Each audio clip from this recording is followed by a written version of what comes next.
মৃত্যুর পরে স্বর্গের দ্বারে 4 ব্যক্তি দাঁড়িয়েছিল।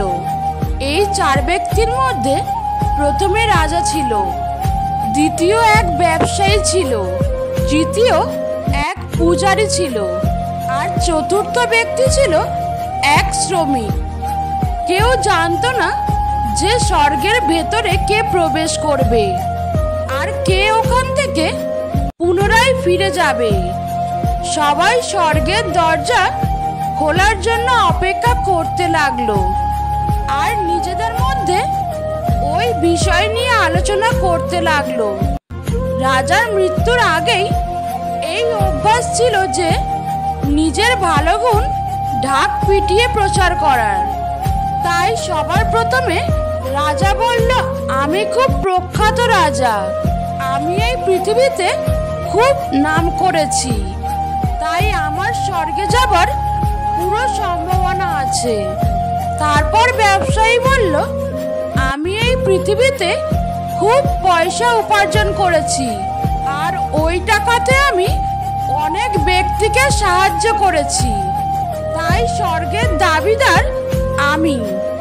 এবার পূজারী বলল, তোমরা যা চাও তাই ভাবতে পারো, কিন্তু এটা নিশ্চয় যে স্বর্গের দরজা খুলবে শুধু আমার জন্য। সবাই জানে যে পূজারী দিন রাত ভগবানের নাম সংকীর্তন করে, তাই এটি স্বাভাবিক যে স্বর্গে এই পূজারীকে স্বাগত করা হবে। যখন সবাই নিজেদের পক্ষের কথা বলে ফেলল, তখন সবার চোখ ওই শ্রমিকের দিকে গেল, যে চুপচাপ তার দৃষ্টি নিচে ঝুঁকিয়ে রেখে কিছু না বলেই চুপচাপ দাঁড়িয়েছিল। এবার স্বর্গের দরজা খুলল আর ওখানে এক দেবদূত এসে দাঁড়িয়ে পড়ল। ওই দেবদূতের হাতে একটি পুস্তক ছিল, যাতে ওখানে থাকা 4 ব্যক্তির কর্মের কথা লেখা ছিল। দেবদূত সবার প্রথমে ওই রাজাকে ডাকলো আর জিজ্ঞেস করলো, তুমি বলো, তুমি নিজের জীবনে কি কি ভালো কর্ম করেছো? আমি ওইগুলো গুনে আর এই বইতে মিলিয়ে নিয়ে বিচার করব তুমি স্বর্গে প্রবেশ করতে পারবে কিনা। রাজা বলল, আমার রাজ্য যত বড় ছিল ঠিক ততটা সমৃদ্ধ ছিল, আর আমার রাজ্যে সবাই খুব খুশি ছিল।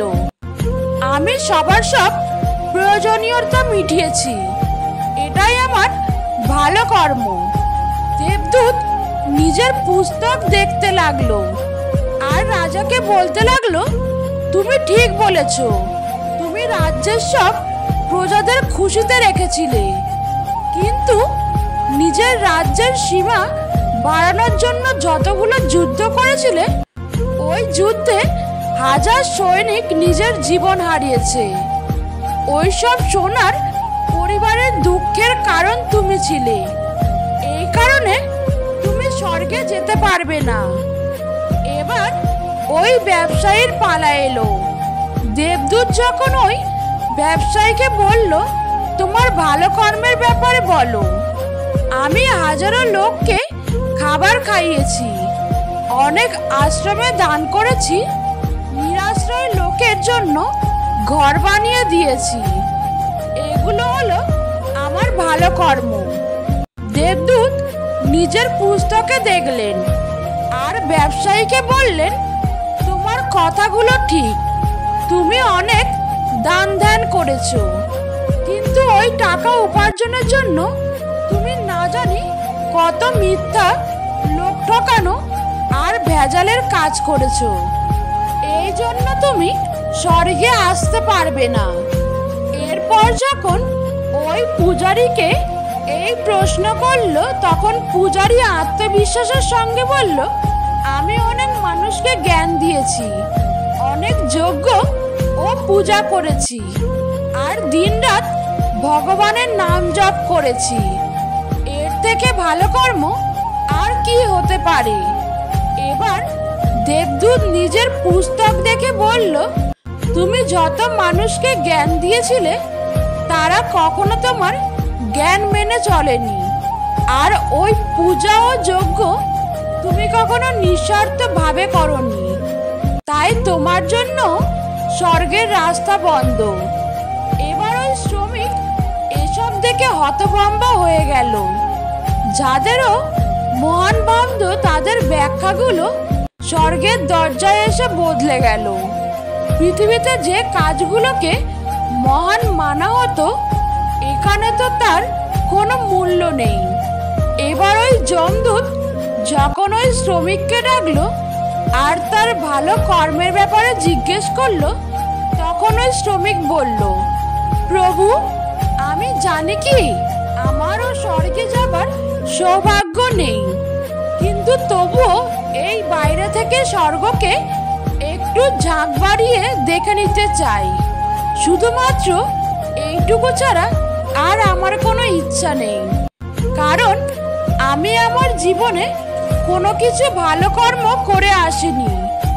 আমি সারাদিন পরিশ্রম করেছি, আর যা রোজগার করেছি তা দিয়ে নিজের পরিবারের পালন পোষণ করেছি, আর দান ধর্মের জন্য কোনো টাকা বেঁচে থাকতো না।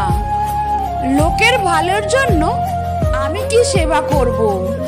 কাজের পরে যেটুকু সময় পেতাম তাতে আমার বুড়ো মা বাবার সেবাতেই কাটিয়ে দিতাম।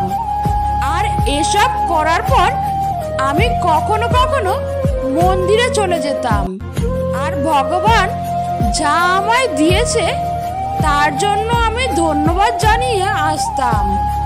এরপর দেবদূত নিজের পুস্তক ভালো করে দেখার পর বলল, তুমি একটু মনে করে বলো তুমি কখনো কোনো ভালো কাজ করেছো কিনা?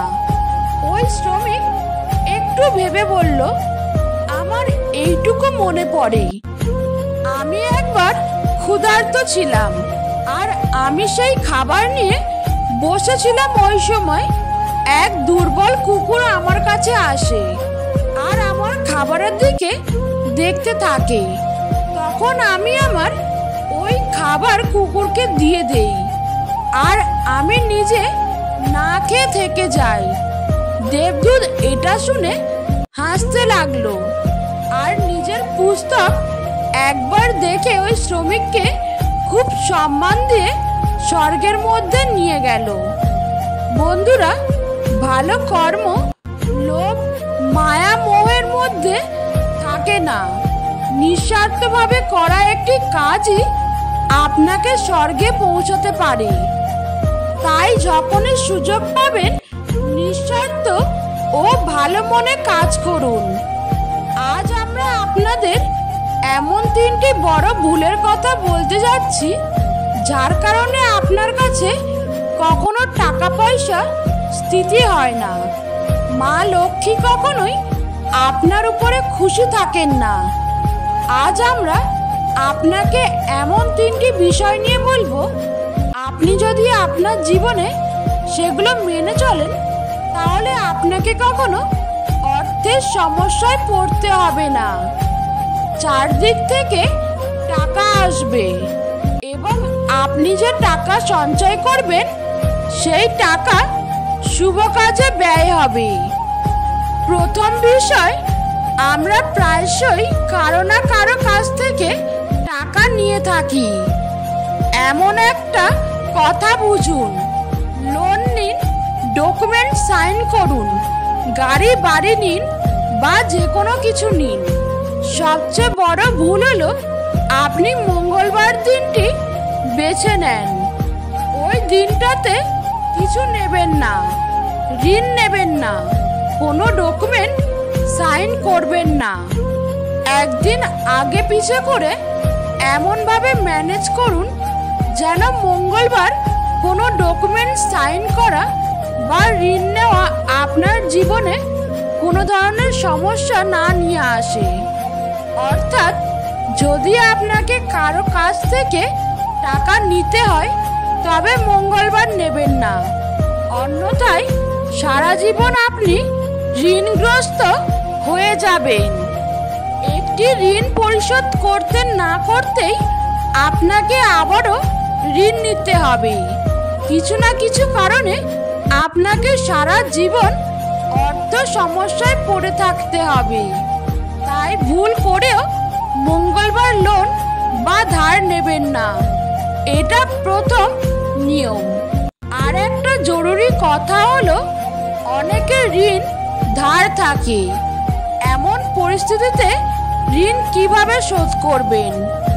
আপনি যদি কারো কাছ থেকে টাকা ধার নিয়ে থাকেন বা কোনো ঋণ নিয়ে থাকেন, তাহলে সেই টাকা আপনি মঙ্গলবার থেকে ফেরত দেওয়ার শুরু করুন।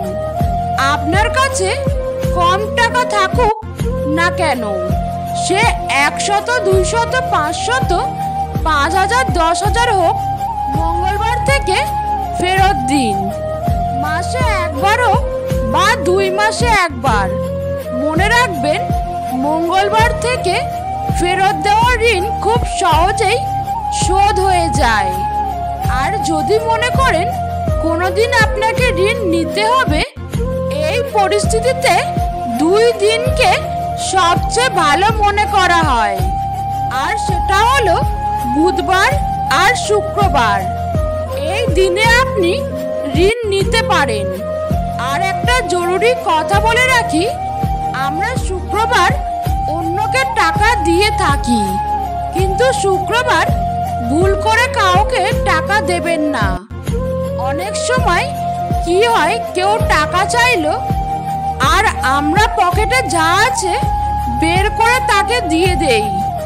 এছাড়া কখনো কখনো আমাদের কাউকে টাকা দিতেও হয়। এমন পরিস্থিতিতে শুক্রবার দিনটি এড়িয়ে যেতে হবে। শুক্রবার দিন আপনি টাকা নিতে পারেন, কিন্তু কাউকে টাকা দেবেন না। টাকা নেওয়ার জন্য শুক্রবার দিনটি দুর্দান্ত। শুক্রবার দিন বা কোনো ডকুমেন্ট সাইন করুন, আপনার জন্য সবচেয়ে ভালো হবে। দ্বিতীয় বিষয়, এখন বাইরে আছি, আপনি সন্ধ্যায় চলে আসুন টাকা নিতে, বা যে কারণেই হোক। এমন নয় আপনি সন্ধ্যায় চলে আসুন কথা বলবো। ভুল করেও রাতে কাউকে টাকা দেবেন না। দিন সকালে তার সাথে দেখা করুন, তাকে আসতে বলুন, কিন্তু রাতে টাকা দেওয়া এড়াতে হবে। যে ব্যক্তি সন্ধ্যায় পকেট থেকে বা ঘর থেকে টাকা বের করে অন্যকে দেয়, তার কখনো অর্থ বৃদ্ধি হয় না। তৃতীয় বিষয়, আপনার বাড়িতে যত টাকাই পড়ে থাকুক না কেন, আপনার ঘরের আলমারিতে অবশ্যই একটি নোটের বান্ডিল থাকতে হবে। আপনি সেটি খরচ করবেন না। 10 টাকার হোক বা 50 টাকার হোক, সুরক্ষিতভাবে একটি বান্ডিল আপনার আলমারিতে সবসময় থাকা উচিত। আর যে টাকা আপনার হাতে আসে, আপনি তা আপনার স্ত্রীকে দেবেন। আলমারিতে তুলে রাখো। আপনি ভুল করেও সেই আলমারিতে দেখবেন না। যে আলমারিতে বা যেখানে টাকা রাখা হচ্ছে, সেখানে আপনি তাকাবেন না। আপনার স্ত্রী যদি রাখেন, তবে প্রয়োজন পড়লে তাকে বলুন আপনাকে টাকা বের করে দেবে। আপনি ভুল করেও টাকা বের করবেন না, কারণ টাকা না তো দেখার প্রয়োজন আছে, না তো কাউকে দেখানোর। আপনি যদি আলমারি পরিচালনা করেছেন, তবে সেটি দেখার অধিকার আপনার, এবং আপনি সেখানে টাকা রাখতে ও খরচ করতে পারেন। কিন্তু আপনার স্ত্রী যদি এটা করে থাকেন, তাহলে তার উপর ছেড়ে দিন। আলমারিতে হাত দেবেন না, টাকায় হাত দেবেন না, না হলে এই জিনিসগুলো সেই জায়গাটিকে কোথাও না কোথাও দূষিত করবে এবং আপনার অর্থ স্থিতি হবে না। তাই বন্ধুরা, এই গুরুত্বপূর্ণ বিষয়গুলো অবশ্যই মাথায় রাখুন। যদিও বিষয়গুলো খুব ছোট, কিন্তু এর প্রভাব অনেক বড়। আর এই বড় প্রভাব আপনার জীবনে একটি বড় পরিবর্তন আনতে পারে। তোমার প্রকৃত বন্ধু হলো সে যে তোমার সব খারাপ দিক জানে তবুও তোমাকেই পছন্দ করে। ঘরের মধ্যে তুমি যত ইচ্ছা কাঁদো, কিন্তু দরজা সবসময় হাসি মুখে খুলবে, কারণ যদি কেউ দেখে নেয় যে তুমি ভেঙে পড়েছো, তবে সে তোমায় আরো ভেঙে দিয়ে যাবে। নিজে ঠিক থাকলেই হলো, কে কি বলল তাতে কান না দিয়ে নিজের মতো কাজ করে যাও। নারীর ভালোবাসা তখন জানা যায় যখন পুরুষের কাছে কিছুই থাকে না। পুরুষের ভালোবাসা তখন জানা যায় যখন পুরুষের কাছে সব কিছু থাকে। মনের মতো মানুষ পেলে শুধু প্রাক্তন কেন, পুরো অতীতটাকেই বলা যায়। একটি সুখ মানুষকে বারবার হাসাতে না পারলেও কিন্তু একটি দুঃখ মানুষকে সারা জীবন কাঁদাতে পারে। পোশাক হয়ে গেল ছোট, লজ্জা চলে গেল। শিক্ষক হয়ে গেল ব্যবসায়ী, শিক্ষা চলে গেল। মানুষ হলো টাকার গোলাপ, মনুষ্যত্ব চলে গেল। জন্ম থেকেই কেউ সংসারী মেয়ে হয়ে আসে না, তাই ঘরের বউকে কটূক্তি না করে সুন্দর ব্যবহার করে তার দায়িত্ব বুঝিয়ে দিন।